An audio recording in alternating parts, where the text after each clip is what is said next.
नमस्कार, सुदर्शन न्यूज देख रहे हैं आप और मैं आपके साथ आशीष प्रमोद गोस्वामी। समय है जवाब तो चाहिए का और आज बेहद महत्वपूर्ण विषय हम लेकर आए हैं। देखिए, देश की सुरक्षा एजेंसियों ने एक बार फिर से साबित कर दिया है कि भारत की मिट्टी पर छिपे गद्दार कितनी भी चालाकी से क्यों न छिप जाएं, वे कानून की नजरों से बच नहीं सकते। ऑपरेशन सिंदूर ने न सिर्फ सरहद पार बैठे दुश्मनों की नींद हराम कर दी, बल्कि देश के भीतर बैठे इन गुप्त गद्दारों को भी पकड़ा है, इनकी कमर तोड़ने का काम किया है। इनके बारे में एक एक जानकारी आज हम आपको देंगे। जी हां, भारत की पाकिस्तान पर ऑपरेशन सिंदूर के बाद से देश के कोने कोने से पाकिस्तानी जासूसों की गिरफ्तारियां हो रही हैं। मल्टीपल स्टेट से इनको गिरफ्तार किया गया। देखिए, पूरे देश को इस घटना ने चौंका दिया है।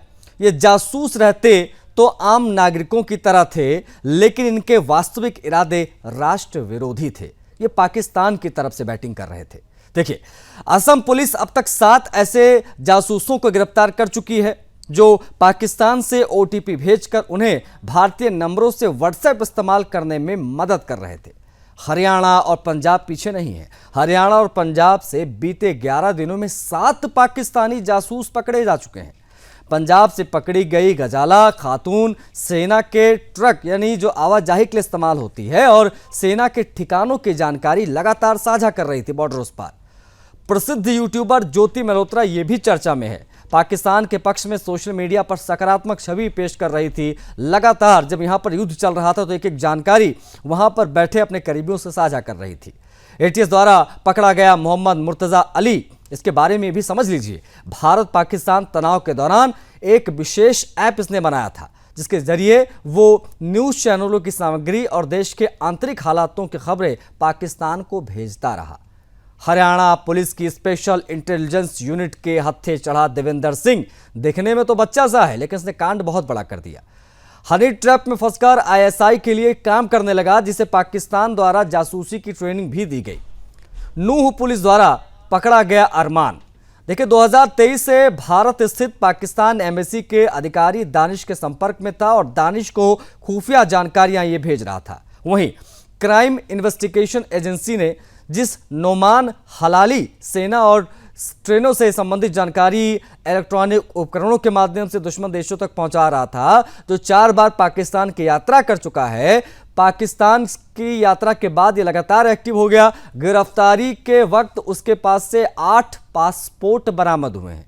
1-2 नहीं, हमारे आपके हो सकता है पासपोर्ट ना हो, लेकिन इसके पास देखिए 8 पासपोर्ट। नुमान पासपोर्ट बनवाने का काम करता था। साथ ही कलीम के पकड़े जाने के बाद में वो आतंकी नेटवर्क से जुड़ा, जिसका मकसद पंजाब हरियाणा में आईएसआई एजेंट का नेटवर्क खड़ा करना था।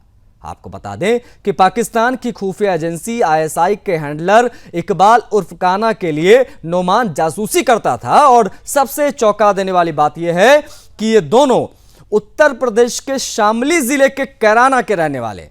कैराना तो आप जानते हैं, हिंदुओं के पलायन के लिए कैराना विख्यात रहा है और वहां क्या स्थिति रहती है वो भी आप जानते हैं। खैर, कैराना जहां जासूसी के शक में जांच एजेंसियों की निगाहें सबसे ज्यादा टिकी हुई हैं भी।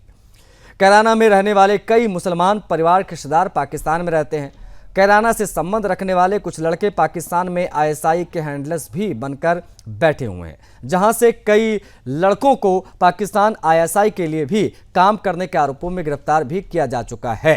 कैराना ही नहीं, ऑपरेशन सिंदूर के बाद से लगातार पूरे भारत में जासूसों की धरपकड़ जारी है। यानी भारत के गद्दारों और पाकिस्तान के मददगारों की ये सूची अभी और लंबी हो सकती है। जो मेरे पीछे आप तस्वीरें देख रहे हैं इन जासूसों की, गद्दारों की, राष्ट्रद्रोहियों की, इनकी सूची, इनकी तस्वीरें अभी और ज्यादा हो सकती हैं। ऐसे में सवाल कई हैं, भारत में छिपे गद्दारों का इलाज क्या है? यह बड़ा सवाल है। पहलगाम में भी इन जासूसों का हाथ था क्या? ये भी समझेंगे, डिकोड करेंगे इसे। घर के दुश्मनों से निपटा कैसे जाए, क्योंकि ये रहते हमारे साथ हैं, हमारी तरह खाते पीते घूमते फिरते हैं, लेकिन ये दुश्मनों का साथ देते हैं, इनसे कैसे निपटें? एक और बेहद महत्वपूर्ण सवाल, पाकिस्तान कैसे बना रहा है इन गद्दारों तक अपनी पहुंच? क्या इनका मोडस ऑपरेंडी? हर एक चीज समझेंगे, लेकिन हमारे साथ मेहमान कनेक्ट होंगे, इस पर हम चर्चा करेंगे। लेकिन उससे पहले रडार पर जो ये जासूसी नेटवर्क पूरा है, उस पर एक रिपोर्ट आपको दिखाएंगे।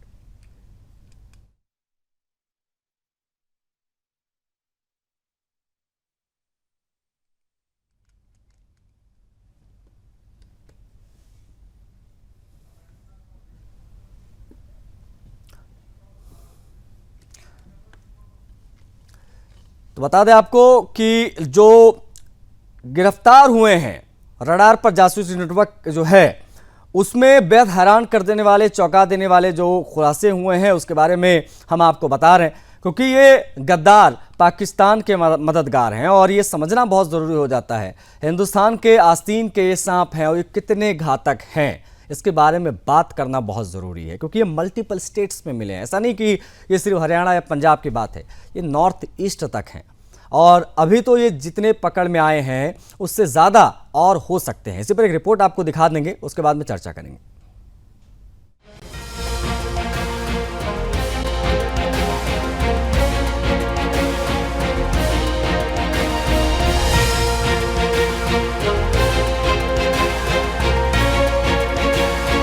भारत के पाकिस्तान पर ऑपरेशन सिंदूर के बाद से देश के कोने कोने से पाकिस्तानी जासूस पकड़े जा रहे हैं। इस मामले में असम पुलिस अब तक 7 ऐसे लोगों को गिरफ्तार कर चुकी है जो पाकिस्तान में बैठे अपने आकाओं को भारतीय नंबरों से ओटीपी भेजकर उन्हें भारतीय नंबरों से व्हाट्सएप इस्तेमाल करने में मदद कर रहे थे।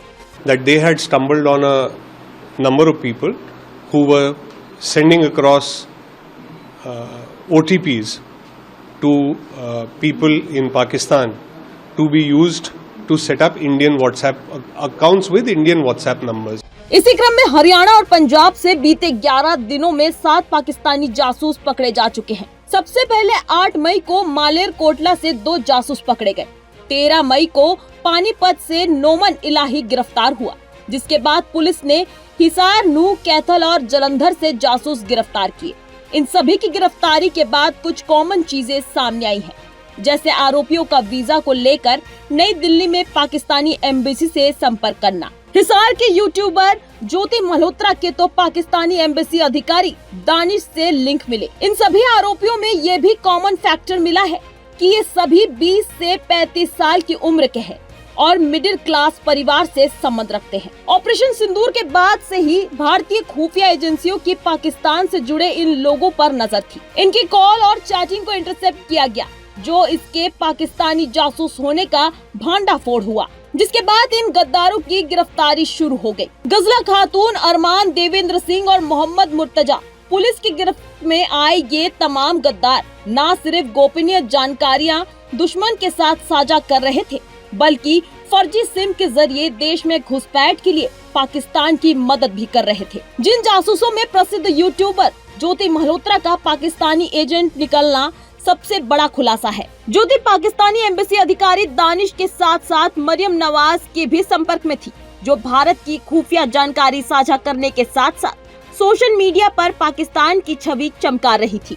इसके पास प्राप्त मोबाइल और लैपटॉप से हमें कुछ संदिग्ध सामग्री प्राप्त हुई है। इसको हमने 5 दिन की रिमांड पे लिया है, पूछताछ जारी है।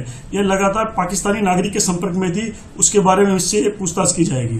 वहीं पानीपत से पकड़ा गया ISI एजेंट नोमन इलाही भारतीय सेना की और रेल गतिविधियों की जानकारी पाकिस्तान को देता था। नोमन कई बार पाकिस्तान जा चुका है, जो जन सुविधा केंद्र के जरिए फर्जी दस्तावेज भी बनवाता था। जो मेन आदमी है वो पकड़ा गया है और इसको और आगे बढ़ाया जाएगा। जो नई कड़ियाँ उसमें जुड़ती जाएंगी और किसी का भी रोल अगर आता है तो उसके बारे में उस पर कार्रवाई की जाएगी। आरोप ये है कि ये व्यक्ति पाकिस्तानी कुछ व्यक्ति के साथ संपर्क में था और उनको संवेदनशील सूचनाएं मुहैया करवाता था। ये व्यक्ति मूलतः कैराना का रहने वाला है और वर्तमान में पानीपत में सिक्योरिटी गार्ड के तौर पे नौकरी कर रहा था। ISI एजेंट नोमन इलाही उत्तर प्रदेश के शामली जिले के कैराना का रहने वाला है।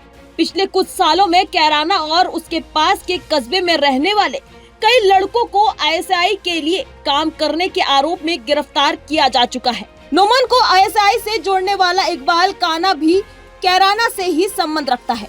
कैराना में रहने वाले कई मुसलमान परिवार के रिश्तेदार पाकिस्तान में रहते हैं, जिससे उनका पहले पाकिस्तान और फिर ISI तक पहुंच आसान हो जाती है। भारतीय जांच एजेंसियों की माने तो फिलहाल पाकिस्तान में सिर्फ कैराना से ही जुड़े कई ISI हैंडलर्स बनकर बैठे हुए हैं, जो अब भी पाकिस्तान में बैठकर देश विरोधी गतिविधियों को अंजाम दे रहे हैं। ऐसे में आने वाले समय में देश भर से भारी संख्या में गद्दार जासूसों के नाम का खुलासा हो सकता है।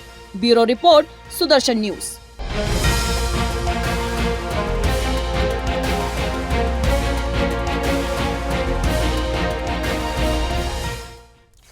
तो आईएसआई नेटवर्क की जड़ें कितनी मजबूत हैं वो आप इन गिरफ्तारियों को देखकर अंदाजा लगा सकते हैं। लेकिन ये बस बानगी मात्र है। ऐसे ना जाने कितने गद्दार हमारे देश में छिपे हुए हैं, हो सकता है हमारे आपके बीच में रहते हों। हमारे साथ कौन कौन से मेहमान कनेक्ट हो गए उनसे आपका परिचय कराएंगे, फिर हम चर्चा को आगे बढ़ाएंगे। विश्वनाथ मिश्रा जी हैं, राजनीतिक विश्लेषक, हमारे साथ कनेक्ट हो गए हैं। विश्वनाथ जी, बहुत स्वागत है आपका। हमारे साथ कनेक्ट हो रहे हैं शिवदान सिंह जी, रक्षा विशेषज्ञ हैं। शिवदान सिंह जी, आपका भी बहुत स्वागत है। अविरल मलिक, प्रवक्ता भारतीय जनता पार्टी के, हमारे साथ कनेक्ट हो गए हैं। अविरल, आपका भी बहुत स्वागत है।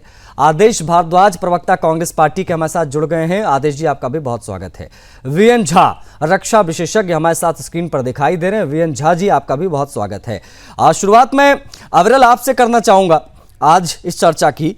लगातार जासूस पकड़े गए हैं, गिरफ्तारियां हुई हैं। आपको नहीं लगता क्या कि सरकारों की, मौजूदा या पिछली सरकारों की बहुत सारी नीतियां ऐसी रहीं, उसमें नरमी ऐसी बरती गई कि आईएसआई की नेटवर्क की जड़ें हमारे देश में इतनी ज़्यादा मजबूत हो गई कि ये तमाम लड़के लड़कियां जो हैं आज बतौर जासूस पकड़े जा रहे हैं। क्या आपको नहीं लगता कि इस विषय पर बात होनी चाहिए या इस पर बहुत ज़्यादा गंभीरता से सरकारों को विचार करना चाहिए था? अविरल जी, नहीं देखिए, जहां तक विषय है पिछली सरकार की नीति और नियत का, वो सर्वविदित है, सबको मालूम है कि पिछली सरकारें किस प्रकार चलती थी और इस देश में 60 साल किसकी सरकार रही और उस समय कितने ठोस कदम उठाए गए, वो सबको मालूम है। 2004 से 2009 तक मनमोहन सिंह जी की सरकार रही। 2009 से 2014 तक पुनः मनमोहन सिंह जी के नेतृत्व वाली यूपीए 2 की गवर्नमेंट रही। दोनों सरकार में, दोनों कांग्रेस पार्टी की सरकारों में कितनी बार पाकिस्तान में घुस के मारने का काम किया। एयर स्ट्राइक, सर्जिकल स्ट्राइक हुई, वो 0 नंबर की हुई। कोई सर्जिकल स्ट्राइक, एयर स्ट्राइक नहीं हुई, वो सबको मालूम है। रही बात इस प्रकार से जासूसी की और देश में छुपे हुए गद्दारों की, तो किसी प्रकार से किसी गद्दार को नहीं बख्शा जाएगा। इस चीज को लेकर भारतीय जनता पार्टी, हमारी सरकार पूर्ण रूप से आश्वस्त है। ठीक है, और जी ठीक है। अविरल, एक बार ओपनिंग रिमार्क्स सभी का हो जाए, उसके बाद में हम इस पर और डीपली जाएंगे और विस्तार से बात करेंगे। आदेश जी हमारे साथ स्क्रीन पर दिखाई दे रहे हैं। आदेश जी, व्हाट यू थिंक, ऐसे गद्दारों के पनपने के पीछे की मुख्य वजह आपको क्या लगती है? क्योंकि ये बहुत सारी तो ऐसी गिरफ्तारियां हुई जिनकी एज 20 से 24 या 25 के बीच में दिखाई दे रही है। ये पाकिस्तान के लिए काम कर रहे थे इन बिटवीन द वॉर। आदेश जी, देखिए, हमारी पुलिस, हमारी इंटेलिजेंसी, हमारी दूसरी एजेंसियां सक्षम हैं और समय समय पे इस तरह के एक्टिविटीज में जो लोग इन्वॉल्व होते हैं उनको पकड़ती रहती हैं और इनका इनपुट लेके कहीं ना कहीं देश को और हम सबको सुरक्षित रखती हैं। लेकिन अभी हमारे साथी ने पिछले 10 साल की बातचीत कही तो इनके मन में सिर्फ द्वेष भरा हुआ है।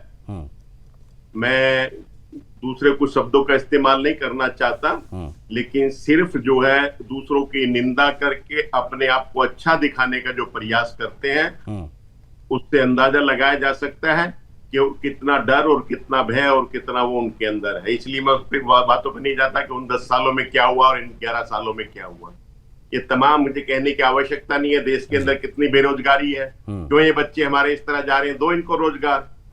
लेकिन देश में सबसे बड़ी बेरोजगारी है, सबसे बड़ी महंगाई है। 80 करोड़ लोगों को इस जगह पे लाके खड़ा कर दिया है जो अपने घर और परिवार के लिए खाना नहीं खरीद सकते। तो ये आपने देश की हालत बना दी है। लेकिन आज ये विषय नहीं है, इसलिए निंदा करना छोड़ दें और जो आपकी रिस्पॉन्सिबिलिटी है उसको जिम्मेवारी से, ईमानदारी से। ओके, आप बने रहेगा सर, हम आएंगे और विस्तार से इस पर आदेश जी बात करेंगे। हम हमारे साथ बाकी मेहमान भी, मैं चाहूंगा एक बार ओपनिंग रिमार्क सभी का हो जाए। वीएन झा जी हमारे साथ हैं, रक्षा विशेषज्ञ। वीएन झा जी, क्या इसको आतंकवाद से जोड़कर देखना ठीक है? ये जो पकड़े गए हैं तमाम जासूस, क्योंकि ये महत्वपूर्ण भूमिका निभा रहे थे, ये हमारे बीच में रह रहे थे और पाकिस्तान को यहां से तमाम मदद भेज रहे थे, यहां की इंफॉर्मेशन वहां तक पहुंचा रहे थे। वीएन झा जी,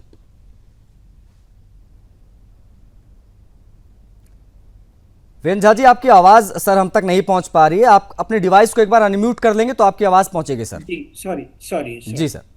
देखिए, हर चीज को तो आतंकवाद से लिंक नहीं कर सकते हैं, लेकिन ये जो गतिविधि वो दिखा रहे हैं, चाहे यहाँ का इंफॉर्मेशन वहाँ के लोगों को दे रहे हैं, चाहे यहाँ पे कुछ ऐसी गतिविधियां कर रहे हैं जो कि हमारे देश के इंटरेस्ट में नहीं है, कुछ ऐसी गतिविधियां जिससे कि हमारी रक्षा और सुरक्षा या सैन्य बल उनके ऊपर कोई प्रभाव पड़ सकता है, तो ये चीजें ऑब्वियसली एंटी नेशनल एक्टिविटीज हैं। हमें एक चीज और देखना पड़ेगा कि ये लोग जो ये हमारे लोग हैं, ये पाकिस्तान से आए हुए लोग नहीं हैं, ये हमारे लोग हैं जो इन तरह की गतिविधियों में हैं। सर यही तो चिंता की बात है ना सर, यही तो चिंता की बात है, हमारे लोग हैं जी। यहीं पे मैं बता रहा था कि इनकी जो ब्रिंगिंग अप हुई है, चाहे वो स्कूल में हो, चाहे घर में हो, चाहे और अपने जो उसके कलीग्स हैं, इसमें उनकी जो अपब्रिंगिंग हुई, इसमें चूक रह गई कि इसमें देशभक्ति का जितना अंश होना चाहिए था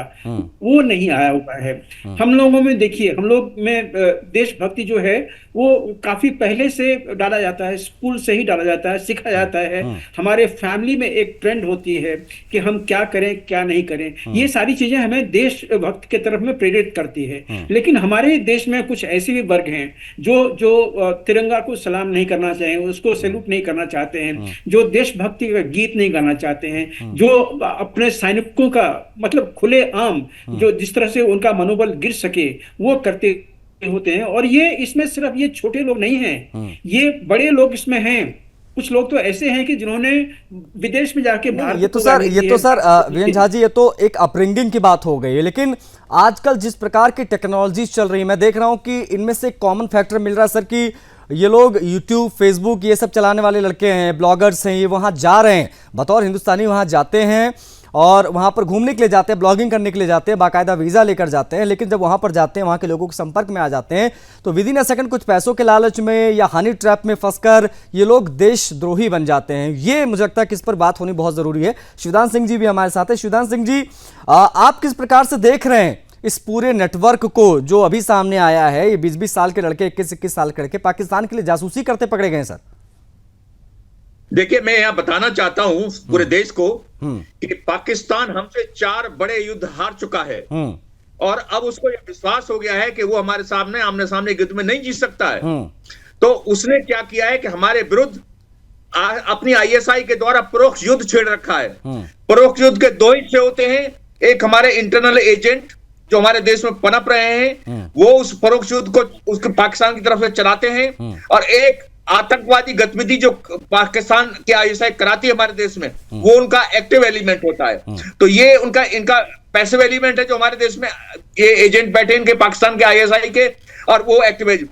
तो यदि हमें आतंकवाद को समाप्त करना है, पाकिस्तान के इस परोक्ष युद्ध को हमें हराना है, तो हमें जितना उन आतंकवादियों को समाप्त करने पर जो जोर देना है, उतना ही हमारे देश में जो छुपे एजेंट हैं जो उनको इंफॉर्मेशन सप्लाई कर रहे हैं, जो हमारे देश में पाकिस्तान का पॉजिटिव इमेज दिखा रहे हैं, जैसे आपने ज्योति मल्होत्रा दिखाई है, ये पाकिस्तान की पॉजिटिव इमेज दिखा करके देश में पाकिस्तान का इंप्रेशन बढ़ाना चाहती थी। ये एक प्रकार से ये भी एक परोक्ष युद्ध का हिस्सा ही है कि दुश्मन की इमेज अपने देश में बना के दिखाना। तो इसलिए ये बहुत ही अच्छा कदम उठाया सरकार ने कि इस ऑपरेशन के द्वारा आंतरिक सुरक्षा को भी मजबूत किया जा रहा है और बाह्य सुरक्षा एक चीज तो सर है, आप लोग चूंकि रक्षा से जुड़े, आप लोग बेहतर जानते होंगे कि भारत पाकिस्तान का जो ये हुआ 3-4 दिनों का जो पूरा संघर्ष रहा, वॉर तो मैं नहीं कहूंगा क्योंकि वॉर अगर फुल फ्लेजेड हो जाता तो पाकिस्तान का पता नहीं क्या हाल होता, लेकिन इन बिटवीन बहुत सारी चीजें हमको पता चली कि कौन से देश हमारे साथ हैं, कौन हमसे व्यापार की दृष्टि से देखता है, कौन जासूस है, कौन कितना देशभक्त है, ये सब कुछ पता चल गया इन 3-4 दिनों में। खैर, इस पर मैं और डीपली चर्चा करूंगा। विश्वनाथ मिश्रा जी हैं, राजनीतिक विश्लेषक। विश्वनाथ जी, बहुत लंबे अरसे के बाद आपसे कनेक्ट हो पाया हूं मैं।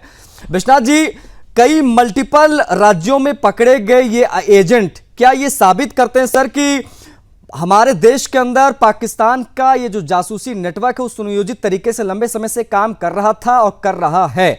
आपको नहीं लगता कि अब YouTube, Facebook जैसे प्लेटफॉर्म जासूसी की मंडी बन चुके हैं मौजूदा प्रदेश में और इस दिशा में काम करने की बहुत ज्यादा आवश्यकता है? Vishwanath ji.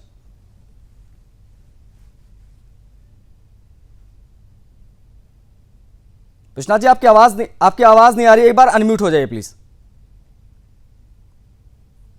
Yes, am I clear now? Yes, is audible sir. Ashish ji, thank you. बहुत समय बाद मिल रहे हैं हम लोग जी। ये हम लोग को याद होगा, हमारे जो फर्स्ट सीडीएस थे जनरल बिपिन रावत सर, एक बात कहते थे कि भाई भारत जो है 2.5 मोर्चे का युद्ध लड़ रहा है। ये अकारण कोई शब्द नहीं था, बहुत क्लैरिटी थी उसमें। हम दो मोर्चे तो साफ नजर आते हैं, एक पाकिस्तान है, एक चाइना है, और एक आधा मोर्चा हमारे घर के अंदर है, और वो हमारी राजनीतिक जो महत्वाकांक्षा है कुछ दलों की और जो निजी स्वार्थ है, इनका एक कॉकटेल है। देखिए, हम जिन समस्याओं से जूझ रहे हैं वो एक आतंकवादी नेटवर्क है जो पाकिस्तान डायरेक्ट असॉल्ट करता है हमारे बॉर्डर्स से, पोरस बॉर्डर से, उनसे इंटरफियर करता है हमारी व्यवस्था में, हमारे लोगों को मारता है, हमारे सिस्टम को ध्वस्त करता है जी। दूसरा एक स्पाई नेटवर्क है जो आईएसआई के सपोर्ट से और हमारे इंटरनल जो आधे मोर्चे वाले सहयोगी हैं भारत देश के अंदर, उनके सहयोग से एक पाक support group, Pakistan support group, China support group जो अंदर बैठा है, उसके सहयोग से भारत विरोधी एजेंडा नहीं चलाते हैं, पूरा भारत विरोधी व्यवस्था चलाते हैं। ये इंटरनल सिक्योरिटी के लिए बहुत बड़ा खतरा है। एट टाइम्स इनके खिलाफ काम करना, एक्शन लेना बहुत मुश्किल हो जाता है, क्योंकि राजनीतिक दल एक धर्म विशेष का साथ देने के लिए सामने आ जाते हैं, सुप्रीम कोर्ट पहुंच जाते हैं, रात 12 बजे सुप्रीम कोर्ट खुलवा लेते हैं। एक ऐसा कॉकस बना हुआ है जो उनको समर्थन देने के लिए हमारे देश की संस्थाओं को, व्यवस्था को पूरा खड़ा कर देता है। सोचिए, सुप्रीम कोर्ट में एक आम आदमी सामान्य सी अपनी पिटीशन लेता है तो 15 साल, 10 साल, 20 साल चलता रहता है मुकदमा। सुप्रीम कोर्ट के पास वक्त नहीं है, लेकिन ऐसे लोगों के केसेस रात 12 बजे सुने जाते हैं। ये चिंता का विषय है। हमको अपनी प्रायोरिटीज डिसाइड करनी पड़ेंगी, हमको अपने कानूनों में परिवर्तन करना पड़ेगा, हमको देशद्रोह को प्रॉपरली परिभाषित करना होगा। बहुत सी जब तक ये चीजें नहीं करेंगी, हमारे डिफेंस फोर्सेस का जो उनको वो अपनी जो जान देते हैं ना देश के लिए, जो आहुति देते हैं, वो बेकार चली जाती। नहीं सर, बिल्कुल खुलकर आप जी, इस पर बिल्कुल खुलकर कार्रवाई होनी चाहिए, बेहद महत्वपूर्ण। आप बने रहेगा सर, हमारे साथ अविरल भी हैं, आदेश जी भी हैं। अविरल, कैराना, नू, जलंधर, ये वो तमाम इलाके ऐसे जहां पर ज्यादा संख्या में ये एजेंट्स पकड़े गए, इसकी कोई विशेष वजह आपको लगती है? क्योंकि ऐसा लग रहा है विशेष तौर पर इन एरियाज में कोई विशेष एजेंडा चलाकर इनको बुलाया गया और बाकायदा इनको आईएसआई में शामिल किया गया और ये जासूस बनकर काम करने लगे। अविरल जी, नहीं देखिए, जिहादियों के द्वारा जिस प्रकार से एजेंडा चलाया जाता है वो तो बिल्कुल स्पष्ट है, सर्वविदित है। और जहां तक विषय है आतंकवादियों का, जिहादियों का, देश विरोधियों का, टुकड़े टुकड़े गैंग का, और इस प्रकार के जितने भी तमाम सारे गैंग चल रहे हैं देश के खिलाफ, जो साजिशें और षड्यंत्र रचते हैं, बिल्कुल हमारा स्पष्ट मानना है कठोरतम कार्रवाई की जाएगी। किसी को नहीं बख्शा, एक प्रकार से बख्शा जाएगा, किसी को बचने नहीं दिया जाएगा। और उसके साथ साथ जहां तक विषय इन गद्दारों पे कार्रवाई होना आवश्यक है और इन गद्दारों को सबक सिखाया जाए, ये अत्यंत आवश्यक है। और मैं सोचता हूं ये कार्रवाई जो हो रही है, भारतीय जनता पार्टी की सरकार है, किसी प्रकार से कार्रवाई नहीं रुकेगी, ये चलती रहेगी, निरंतर चलेगी।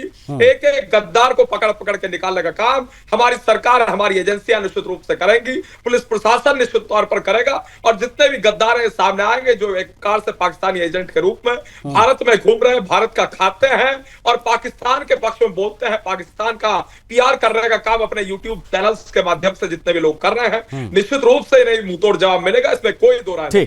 ठीक है, आप बनी रहेगा हमारे साथ। आदेश जी भी हैं। आदेश जी, आपको लगता है क्या, मतलब मैं सीधा सवाल आपसे पूछ रहा हूं, क्या कांग्रेस खुले तौर पर अब यहां पर यह कहेगी कि पाकिस्तान में जो रह रहे हैं, जिनके रिश्तेदार पाकिस्तान में रह रहे हैं, उन लोगों को पकड़ कर उनकी जांच होनी चाहिए, एक विशेष अभियान इस दिशा में चलाया जाना चाहिए? रहते इंडियंस हैं, इंडिया में रहते, लेकिन उनके रिश्तेदार पाकिस्तान में हैं और बेहतर कनेक्टिविटी इनके बीच में दिखाई देती है। आपको नहीं लगता कि इस दिशा में प्रयास होना चाहिए ताकि इस प्रकार के जो छिपे हुए भेड़िए इनको निकालकर बाहर लाया जा सके? आदेश जी।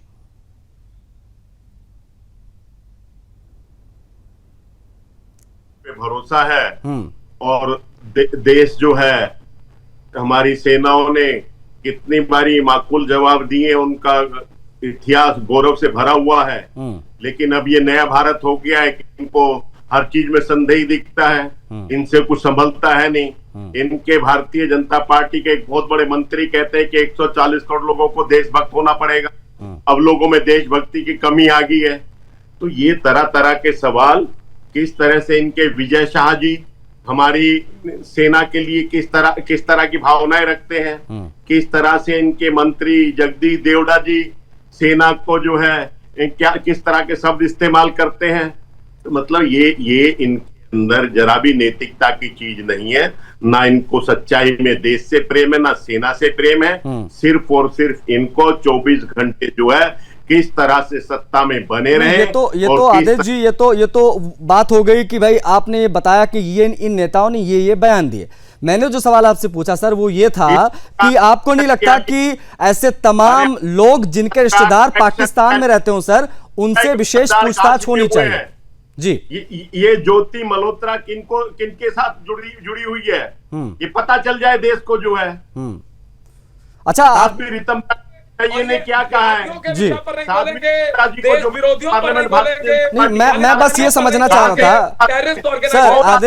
आदेश जी एक मिनट, अवरल एक मिनट नहीं, अब फिर ना तू मैं शुरू हो जाएगी, मैं नहीं चाहता। मैं बस एक सिंपल सा सवाल कांग्रेस पार्टी के प्रवक्ता से पूछूंगा, और मैं ये सवाल मैं अवरल से भी पूछूंगा। यात्रा निकाल रहे हैं, हम ठीक तो है, कह रहे स्वागत है, चलो दे रहा है, दुरुस्त है। आदेश जी थोड़ा सा मेरा सवाल मैं पुनः दोहरा देता हूं। मैं चाहूंगा इस पर आप एक छोटा सा जवाब दे दीजिए। कांग्रेस पार्टी के प्रवक्ता के तौर पर आप आए हैं सर, तो मैं चाहूंगा कि आप कांग्रेस पार्टी का इस पे पक्ष रखें।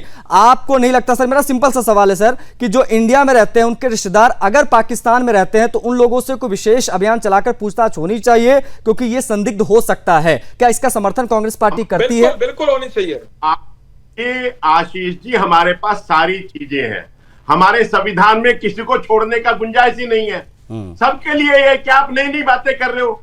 अरे हमारी एजेंसियां को मुख्य दर्शक बैठी हुई हैं, सारी चीजें उनके पास। लेकिन आप देश के अंदर, क्योंकि देश ने देखा, सेना ने दिखाया कि हम सब एक हैं और एक बन के लड़ते हैं और देश को उनपे गौरव है। लेकिन आपका जो एजेंडा है वो कहीं ना कहीं पीछे रह गया, इसलिए दोबारा से लोगों को बांटने का एजेंडा चला रहे हैं, संविधान की बात करिए। आप संविधान विरोधी लोग हैं, संविधान की आप बात नहीं करते, आप संविधान का दराजा निकालने वाले लोग हैं।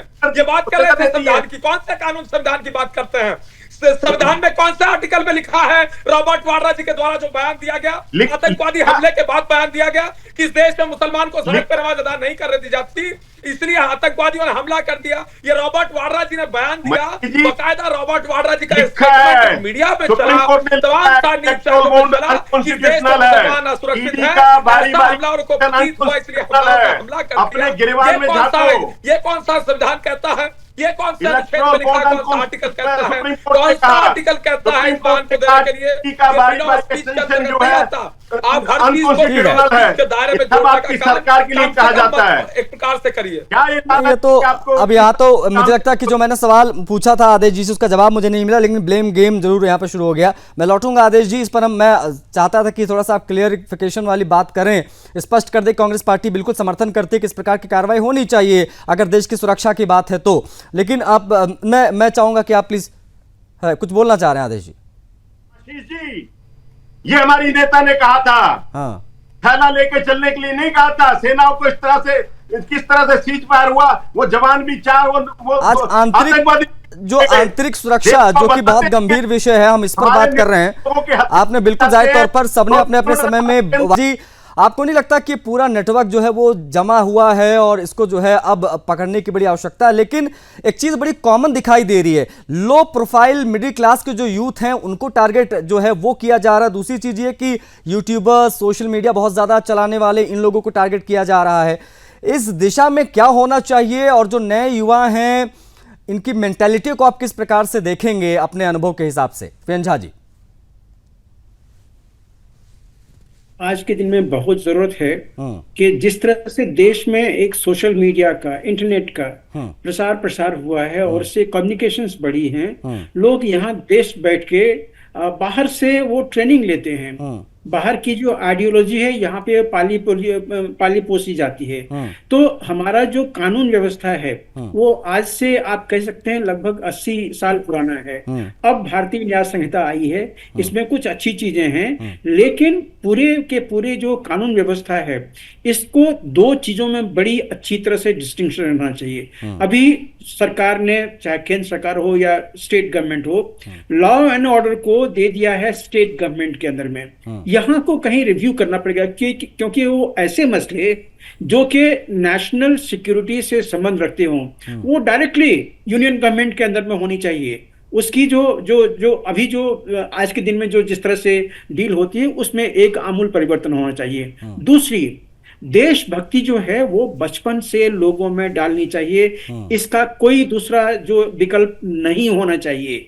जितने बच्चे स्कूल जाते हैं, चाहे वो हमारे नॉर्मल जो स्कूल पद्धति है उसमें जाते हैं, या मदरसा में जाते हैं, या विद्यालय जो है वो संस्कृत पद्धति की उसमें जाते हैं, सबों को देशभक्ति का जो एक संदेश है वो बिल्कुल बिना किसी चूक के, बिना किसी एडल्टरेशन के उन तक पहुंचना चाहिए। तीसरी चीज, बच्चों में जो ये एक देशभक्ति की लगाव होती है, ये लगाव को कहीं न कहीं जो एक इंसेंटिव होता है वो जरूर देना चाहिए। कहीं जिसको आपको पारितोषिक देना हो किसी देशभक्ति के लिए, हर स्कूल में हर साल में एक बच्चे को देशभक्ति के लिए पारितोषिक दीजिए, तो वहां पे एक लोकल कंपटीशन होती है कि हम भी इसी में जाएं। और अंतिम में मैं कहना चाहूंगा कि जब भी ये आइडियोलॉजिकल या डिसिसिव या डिविसिव टेंडेंसी शुरू होती है उसको वहीं काटिए। देखिए आज के दिन में हो क्या रहा है कि यूनियन गवर्नमेंट कह तो रही है कि ये रोकना चाहिए, ये रोकना चाहिए, लेकिन जब भी कोई ऐसे केसेस आते हैं जहां के इसको रोकना बहुत जरूरी है। सर, ओटीपी और व्हाट्सएप के माध्यम से फर्जी डॉक्यूमेंट्स तक सब कुछ पॉसिबल है। मतलब एक आदमी पकड़ा गया है, जासूस के पास 8 पासपोर्ट मिले हैं। आप अंदाजा लगाइए कि कैसे संभव हो रहा है। क्या इस दिशा में काम सरकार ने नहीं किया, या अब होना चाहिए कि यहाँ हर कोई आदमी, मैं आज चाहूं तो फर्जी आधार कार्ड बन जाता 2 मिनट के अंदर। ये सिचुएशन है, इसके लिए कोई बहुत बड़े नेटवर्क से जुड़ने की आवश्यकता नहीं है। आप चाहें तो अभी बनवा सकते हैं, आप कुछ भी एड्रेस चेंज करवा सकते हैं। ये चीजें बड़ी कॉमन है देश में, और ये बहुत आवश्यकता है कि इस प्रकार की चीजें होनी चाहिए, इस पर कार्रवाई होनी चाहिए। आप बनी रहेगा हमारे साथ। शिवदान जी है। शिवदान जी, वही सवाल मैं आपसे पूछूंगा जो शुरुआत में मैंने वीएन झा जी से पूछा था। वो जासूस जो हमारी सेना की गतिविधियों पर नजर रख रहे थे, उनको आतंकवादी क्यों ना कहा जाए, उनको आतंकवाद से क्यों ना जोड़ा जाए? क्योंकि हमारी सेना की इंफॉर्मेशन वो पहुंचा रहे थे वहां पर, यहाँ की खबरों को देखते हुए, यहाँ की बॉर्डर एरियाज को देखते हुए। शिवदान सिंह जी, देखिए, आतंकवादी घटना को अंजाम देने के लिए उसके लिए इंफॉर्मेशन बहुत जरूरी होती है। और जो भी, और सर ये तो खबर ये भी शिवदान जी मिली है कि ये जो लड़की है ज्योति, जो भी नाम है इसका, जासूस पकड़ी गई है, ये पहलगाम भी गई थी।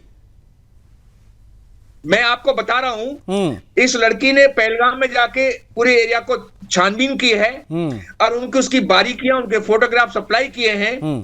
तो इसलिए इसने वही रोल निभाया है जो आतंकवादियों ने वहां पर निभाया था, जिन्होंने वो गोलियां मारी हैं उन हिंदुओं को पूछ पूछ करके।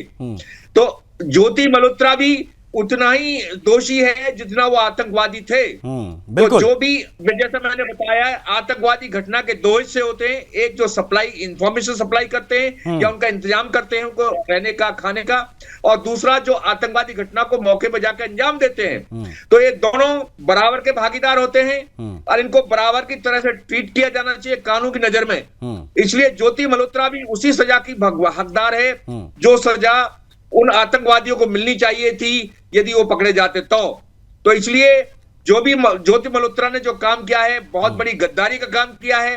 और मैं तो ये कहूंगा कि एक चीज और शिवदान जी, मैं फटाक से आपसे चाहूंगा, छोटा सी रिएक्शन पे चाहूंगा क्योंकि समय अब सीमित बचा है मेरे पास।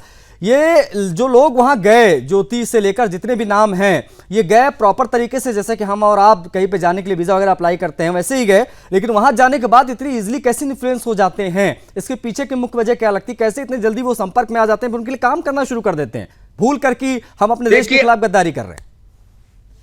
देखिए, वहां की पाकिस्तान की आईएसआई ने पूरा कैंपेन चला रखा है। वो जो भी भारत से वहां पर जाता है नागरिक, यदि उसका जरा भी रुझान उन्हें इस तरह का मिलता है तो वो फौरन तरह तरह के प्रलोभन दे करके उसे अपने ट्रैप में फंसा लेते हैं। और एक बार आईएसआई के ट्रैप में वो फंस गया तो उससे निकलना बहुत मुश्किल है। आईएसआई ने, जैसा मैंने पहले बताया है, भारत के विरुद्ध परोक्ष युद्ध की प्रॉपर घोषणा कर रखी है। वो हर तरह से भारत को, नहीं बिल्कुल वो समझ में आ रहा है सर, वो समझ में आ रहा है। जिस प्रकार की चीजें अब निकल कर सामने आ रही हैं आफ्टर ऑपरेशन सिंदूर, अब पता चल रहा है कि किस प्रकार से हमें किन किन मोर्चों पर अभी और लड़ना है। अब बने रहेगा शिवदान जी। हमारे साथ विश्वनाथ जी भी है। विश्वनाथ जी, बॉर्डर के उस पार आतंकवादियों को मारने के लिए हम लोग सर्जिकल स्ट्राइक करते हैं, एयर स्ट्राइक करते हैं, ऑपरेशन सिंदूर चलाते हैं।